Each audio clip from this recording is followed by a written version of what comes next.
നമ്മുടെ നാട്ടിൽ വളരെ അലാമിംഗ് ആയ ചില കാര്യങ്ങൾ സംഭവിച്ചുകൊണ്ടിരിക്കുകയാണ്. ഓരോ ഇന്ത്യക്കാരനും ഇതിനെക്കുറിച്ച് അറിയേണ്ടതുണ്ട്. 2024 അതായത് 2 വർഷം മുമ്പ് ഇന്ത്യയിലെ ജനങ്ങൾ നൽകിയ തെരഞ്ഞെടുപ്പ് ഫലം പുതിയ തെരഞ്ഞെടുപ്പുകളൊന്നും നടത്താതെ തന്നെ ഫലപ്രദമായി മാറ്റപ്പെടുകയാണ്. 2024 പൊതു തെരഞ്ഞെടുപ്പിൽ BJP നേതൃത്വം നൽകുന്ന NDA സഖ്യത്തിന് ഇന്ത്യൻ ജനത ലോക്സഭയിൽ 293 സീറ്റുകളാണ് നൽകിയത്. എന്നാൽ BJP നേതൃത്വത്തിലുള്ള ഈ സഖ്യത്തിന് ഏറ്റവും അനുകൂലമായ സാഹചര്യത്തിൽ ഈ സംഖ്യ ഇപ്പോൾ ഏകദേശം 350 വരെ ഉയർന്നേക്കാം. കുറച്ച് ദിവസങ്ങൾക്ക് മുമ്പ് വരെ ആർക്കും അറിയാത്ത NDAയിലെ ഒരു പാർട്ടിയിൽ തങ്ങൾ ലയിച്ചതായി 20 TMC MPമാർ അവകാശപ്പെടുന്നു. ഇതോടെ NDAയുടെ സീറ്റ് എണ്ണം 313 വരുന്നു. തുടർന്ന് ഉദ്ധവ് താക്കറെയുടെ ശിവസേനയിലെ 6 MPമാർ NDAയുടെ ഷിൻഡെ സേനയുമായി ലയന ചർച്ചയിലാണെന്ന് റിപ്പോർട്ടുകളുമുണ്ട്. പാർട്ടി മാറുന്നതിനായി ഇവരിൽ ഓരോരുത്തർക്കും 50 കോടി രൂപ വീതം വാഗ്ദാനം ചെയ്തതായാണ് ആരോപണം. ഇത് സംഭവിക്കുകയാണെങ്കിൽ NDAയുടെ ആകെ സീറ്റുകൾ 319 വരും.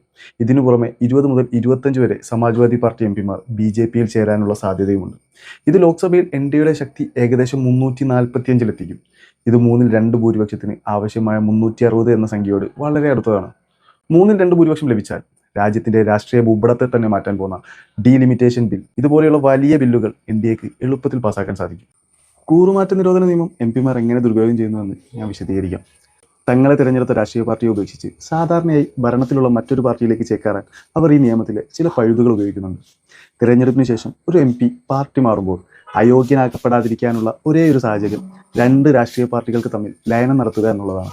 ഈ ലയനത്തിന് ആ സഭയിലെ പാർട്ടിയിലെ 3-2 MPമാരുടെ പിന്തുണ ഉണ്ടായിരിക്കണം. അതുകൊണ്ടാണ് AAP അതല്ലെങ്കിൽ TMC MPമാർ NDAയിലേക്കുള്ള തങ്ങളുടെ മാറ്റം നിയമപരമാണെന്ന് അവകാശപ്പെടുന്നത്. നിയമത്തിലെ വലിയൊരു പഴുത്. എന്നാൽ ഇവിടെ മറ്റൊരു പ്രധാന കാര്യമുണ്ട്.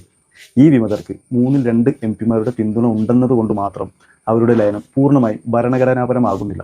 നമ്മുടെ കൂറുമാറ്റ നിരോധന നിയമത്തിലെ ലയനത്തെക്കുറിച്ചുള്ള വ്യവസ്ഥയിൽ വളരെ പ്രധാനപ്പെട്ട മറ്റൊരു നിബന്ധന കൂടിയുണ്ട്. പാർലമെന്റിന് പുറത്തുള്ള യഥാർത്ഥ രാഷ്ട്രീയ സംഘടനയും മറ്റേ പാർട്ടിയുമായി ലയിക്കണം എന്നാണ് കൂറുമാറ്റ നിരോധന നിയമത്തിൽ വ്യക്തമായി പറയുന്നത്. അല്ലാതെ വെറും 3-2 MPമാർ മാത്രം മാറിയാൽ പോരാ.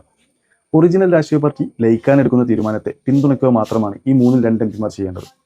AAP, TMC അല്ലെങ്കിൽ ഉദ്ധവ് സേനയുടെ കാര്യത്തിൽ ഈ രാഷ്ട്രീയ പാർട്ടികൾക്ക് നേതൃത്വം നൽകുന്ന കെജ്രിവാളോ മമതാ ബാനർജിയോ ഉദ്ധവ് താക്കറെയോ തങ്ങളുടെ പാർട്ടികളെ NDA പാർട്ടികളുമായി ലയിപ്പിക്കാൻ തീരുമാനിച്ചിട്ടില്ല. അതുകൊണ്ടാണ് ഈ ലയനങ്ങൾ എങ്ങനെ നിയമപരമായി കണക്കാക്കാനാകുമെന്ന് വിദഗ്ധർ ചോദിക്കുന്നത്. ചില താഴ്ന്ന കോടതികൾ 3-2 ജനപ്രതിനിധികൾ മറ്റൊരു പാർട്ടിയിൽ ചേർന്നു എന്ന വസ്തുത മാത്രം മുൻനിർത്തി ലയനം സാധൂകരിച്ചിട്ടുണ്ടെങ്കിലും നിയമസഭാ കക്ഷിക്കോ പാർലമെന്ററി കക്ഷിക്കോ രാഷ്ട്രീയ പാർട്ടിയിൽ നിന്ന് സ്വതന്ത്രമായി പ്രവർത്തിക്കാൻ കഴിയില്ലെന്ന് സുപ്രീം കോടതി തന്നെ വ്യക്തമായി പറഞ്ഞിട്ടുണ്ട്. ഇതിന്റെ അടിസ്ഥാനത്തിൽ ഈ വിമത MPമാരെ എല്ലാം അയോഗ്യരാക്കണമെന്നാണ് ഭരണഘടനാ വിദഗ്ധർ പറയുന്നത്. എന്റെ ചോദ്യം ഇതാണ്: പണം കൊണ്ട് ജനവിധിയെ പോലും വിലക്കെടുക്കാൻ കഴിയുന്നത്ര ദുർബലമാകാൻ നമ്മുടെ ജനാധിപത്യത്തെ നമ്മൾ അനുവദിക്കണമോ? നിങ്ങളുടെ അഭിപ്രായങ്ങൾ താഴെ കമന്റ് ചെയ്യുക.